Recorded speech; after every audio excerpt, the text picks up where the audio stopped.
Jean-Marie Théodat, bonjour. Vous êtes Bonjour. maître de conférence à l'Université Paris 1 Panthéon-Sorbonne.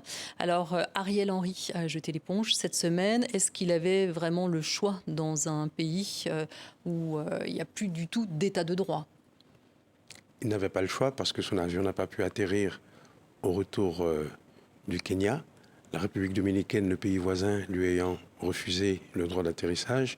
Et surtout parce que les bandits, les brigands qui occupent l'espace public en Haïti ont assiégé l'aéroport international. Donc l'avion du Premier ministre n'a pas pu atterrir. Pour nous en Haïti, c'est plutôt une bonne nouvelle, dans la mesure où Ariel Henry n'était déjà pas légitime. C'était un pouvoir usurpé, un pouvoir de facto, comme on dit. Et la preuve en est que, à l'annonce de sa démission, il n'y a pas eu une seule larme de versée en Haïti. Ou alors, Il faisait partie en fait de tous ces politiques qui se sont succédés et qui ont créé une forme de népotisme dans le pays, président après président. Je dirais que métaphoriquement, Ariel Henry et Jimmy Cherizier sont les deux faces d'une même médaille. Vous y allez fort là quand même. Absolument. C'est-à-dire une fausse monnaie qui est celle d'une légitimité usurpée du pouvoir, de la souveraineté haïtienne. Et je le dis parce que Ariel Henry et Jimmy Cherizier ont cru, on va dire, en même temps. C'est-à-dire, ils ont connu leur montée en puissance dans le même contexte, celui d'une déliquescence de l'état de droit, avec un président assassiné, avec des gangsters qui mettent le pays à feu. Oui, alors, pas tout à fait avec les mêmes moyens quand même, hein. Que ce soit pour Ariel Henry ou pour celui qui se surnomme Barbecue. Bien entendu. Mais il y a un lien organique entre les deux. Au sens que seul un pouvoir illégitime peut rester aussi impuissant et aussi sourd aux appels de la population qui est assiégée par des bandits. Et seuls ou plutôt, et à l'inverse, les bandits ont besoin d'un pouvoir aussi illégitime que celui d'Ariel Henry pour pouvoir prospérer dans la rue. C'est donc un lien organique, une relation, en fait, je dirais, de cohésion entre les deux formes d'illégalité qu'il y a dans le pays. C'est ça que je veux souligner. Alors, est-ce que, là, il va y avoir un conseil présidentiel de transition. Quelle légitimité va avoir ce conseil de transition, sachant que les politiques ne sont pas forcément les bienvenus? Je pense que cette légitimité, elle sera accordée au cas par cas. C'est-à-dire qu'il faudra vraiment passer au peigne fin le passé politique des unes et des autres qui seront amenés à prendre part à ce conseil présidentiel, de façon que ceux qui sont partis du problème ne soient pas également appelés pour être la solution. Ça veut dire que la solution, elle passe aussi par la société civile? Elle passe essentiellement par la société civile, surtout par la société civile. Partout dans les pays civilisés, ce sont des civils qui sont aux commandes. Les militaires restent dans les casernes.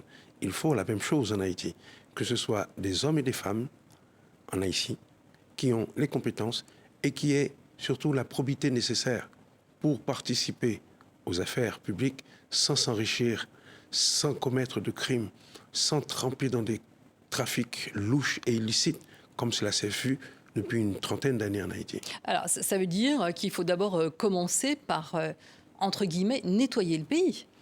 Il faudrait vraiment nettoyer les écuries d'Augias. C'est-à-dire il faudrait Hercule pour faire un tel travail. Alors, c'est qui Hercule pour vous? Hercule, c'est toute personne qui se sente touchée par le drame du peuple haïtien qui voudra nous porter secours. Oui, qui a cette force herculienne aujourd'hui? Concrètement, ce serait les États-Unis. C'est le pays le plus proche. C'est le pays d'origine des armes, des munitions qui ont entraîné Haïti dans une spirale de violence. C'est le pays aussi que tout le monde consulte pour prendre des grandes décisions régaliennes.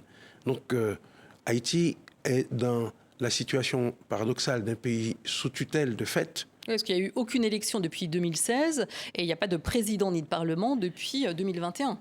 Et ce sont les États-Unis qui décident finalement de l'envoi de troupes kenyanes, qui décident de leur mode de financement, etc. Donc Hercule, ce devrait être les États-Unis. Mais ils n'ont ni le narratif, ni l'envie, dans une année électorale, d'envoyer la moindre troupe en Haïti. C'est pour cela que nous sommes dans une impasse. Est-ce que vous avez l'impression que la communauté internationale, hormis les États-Unis, se désintéresse d'Haïti? Si nous faisons un rapide panorama, on pourrait dire que dans notre environnement immédiat, nous avons la République dominicaine, nous avons Cuba et la Jamaïque. La République dominicaine se comporte comme un pays d'une grande inimitié par rapport aux Haïtiens, les refoulant par milliers tous les jours dans des conditions absolument scandaleuses. Donc la solution ne peut pas venir du voisin insulaire. La frontière est totalement étanche?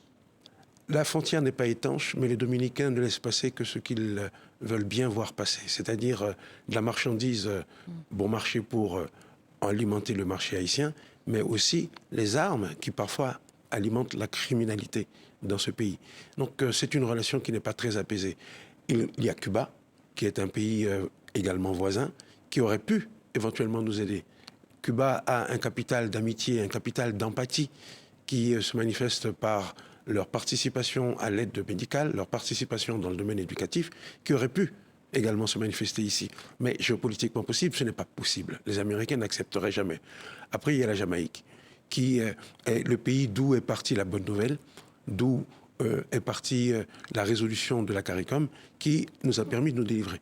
Donc voilà un environnement immédiat qui se caractérise par une attitude timorée, hostile, ou tout simplement une expectative totale. Alors, pour conclure très rapidement, est-ce que vous avez espoir d'un retour aux urnes cette année?